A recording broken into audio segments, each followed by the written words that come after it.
এখানে 70 বছর 60 বছর বয়স অনেক মুরব্বী আছেন। এই 70 বছরে বাংলাদেশে কোনো দাবানল হয়েছে? দাবানল বোঝেন তো, যেটা অলরেডি চলতেছে এক জায়গায়। কোথায়? আমেরিকার ক্যালিফোর্নিয়া, লস এঞ্জেলস। এই অগাস্ট মাসে আমি গিয়েছিলাম, ক্যালিফোর্নিয়া গিয়েছিলাম, লস এঞ্জেলসেও গিয়েছিলাম। 22 দিন ছিলাম, আমেরিকায় সফর ছিল, ওয়াজ করতে গেছিলাম। আজীব আশ্চর্য হলাম আমি, পত্রিকায় যখন দেখতেছি, ইউটিউবে দেখতেছি লস এঞ্জেলসে আগুন জ্বলছে।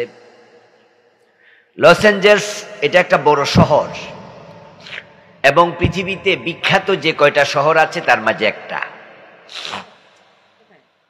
আমেরিকাতে নিউ ইয়র্ক শহরটা খুব বিখ্যাত, ওয়াশিংটন ডিসি খুব বিখ্যাত, লস এঞ্জেলস খুব বিখ্যাত।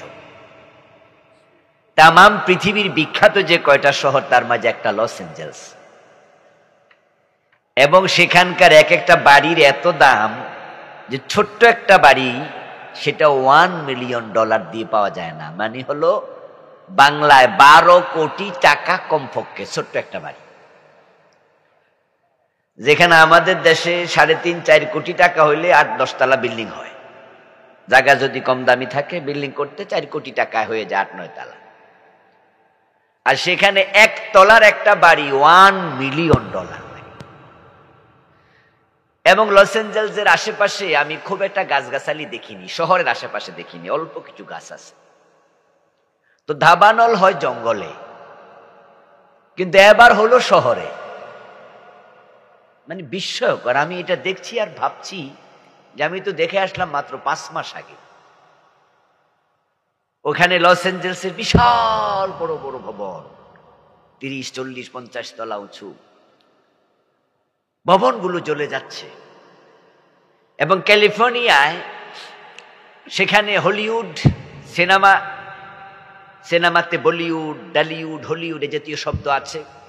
পৃথিবীর সবচেয়ে বড় দামি সিনেমাগুলো যা বানায় যারা, আমেরিকার হলিউড, তো সেখানকার হলিউড বিশাল পাহাড় আছে, পাহাড়ের গায়ে হলিউড লেখা। ওটাতে ছবি তোলার জন্য মানুষ লাখ লাখ ডলার খরচ করে যায়। আমিও সেখানে গিয়েছি, ছবি তুলিনি, কারণ এটা তো আমার কাম না, আমি গেছি দেখতে। মাহফিল হলো রাতে, দিনের বেলা বললাম ঘোরাও, একটু দেখাও ঘোরায়। তো সে পাহাড়ও আমাকে দেখাইছে, সেখানে হলিউডের সাইন লেখা।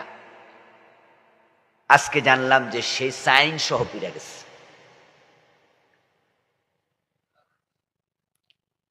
এরপরে আশ্চর্য খবর হলো নিউ ইয়র্ক সহ কিছু অঙ্গরাজ্যে অলরেডি তুষারপাত হচ্ছে। তুষারপাত যখন হয় তখন রাস্তাঘাট 2.5 থেকে 3 ফিট 4 ফিট পর্যন্ত বরফে ঢেকে যায়। তাহলে একই রাষ্ট্রে কিছু অঙ্গরাজ্যে বরফ পড়তেছে, কিছু অঙ্গরাজ্যে আগুন জ্বলতেছে।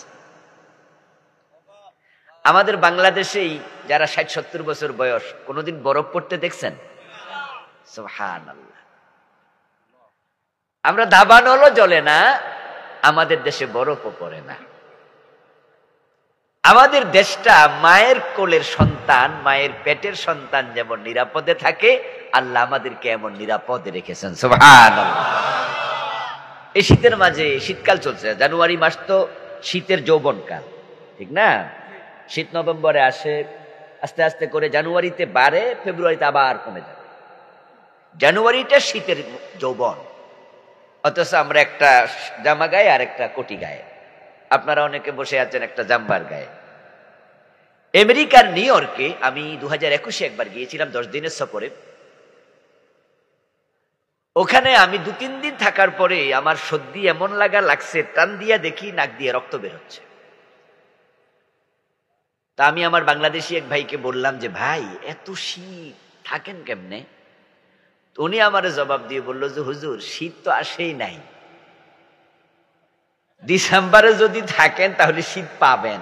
আমি সাথে সাথে বলছি আল্লাহ যেন আমার হেফাজত করে আমি না থাকি, কারণ আমার এখনই নাকের ভিতরে রক্ত জমে গেছে। আর তাহলে আমি তখন তো থাকবো কিভাবে?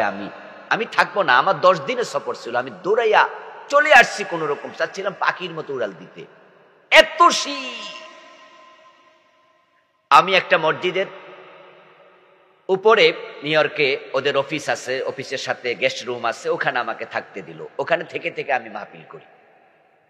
মসজিদের নাম বাইতুল মামুর, মুসলিম উম্মাহ অফ নর্থ আমেরিকা, মুনা। বাংলাদেশি বাইরে মসজিদটা করেছে।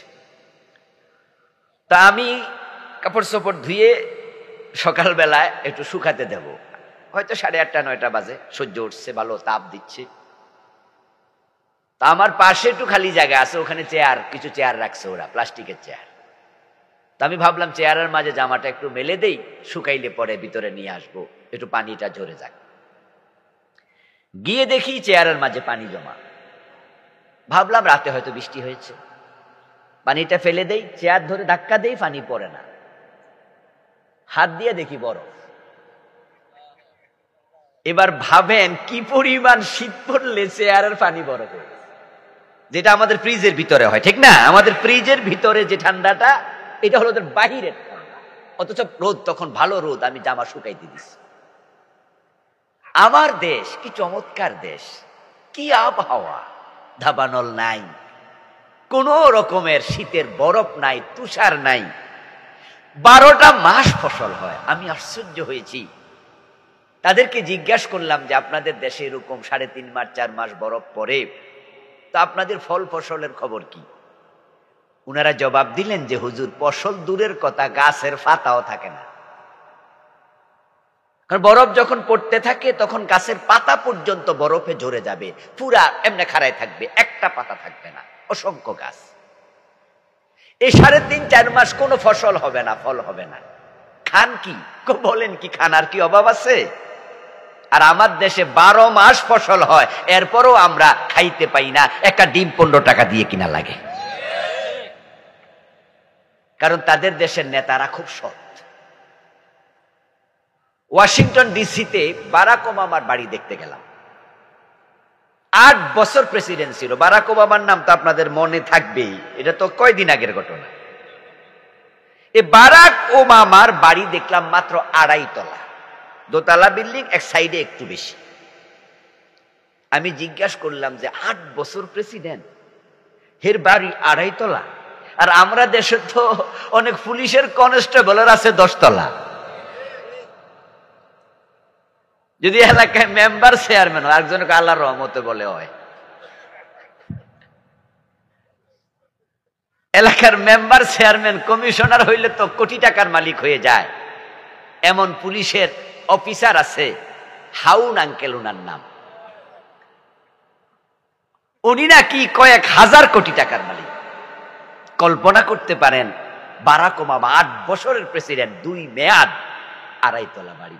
জিজ্ঞাসা করলাম কারণ কি?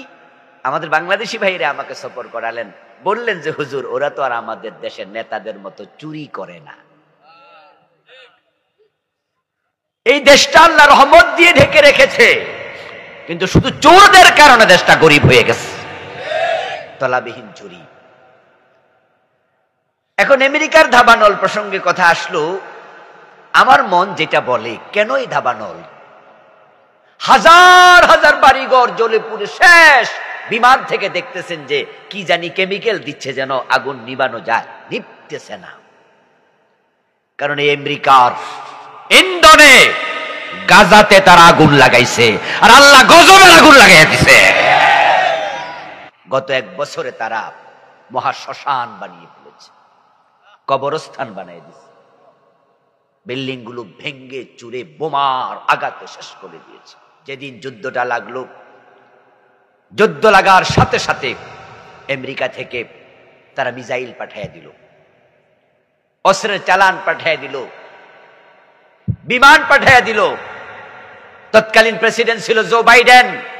এই আমেরিকার ইন্ধনে গাজার নিরীহ মুসলমানদেরকে তারা হত্যা করেছে, বাড়িঘর ভেঙেছে, হাজার হাজার টন বোমার আগুন তারা বিস্ফোরণ করেছে। আসমানের মালিক বলে, তোরা কোটি কোটি টাকা খরচ করে গাজা শেষ করেছিস, আর আমি আল্লাহ এক ইশারায় তোদেরকে শেষ করে দেব। বিশাল 2টা অঙ্গরাজ্য জ্বলে পুড়ে শেষ হয়ে যাচ্ছে। এটা আল্লাহর গজব।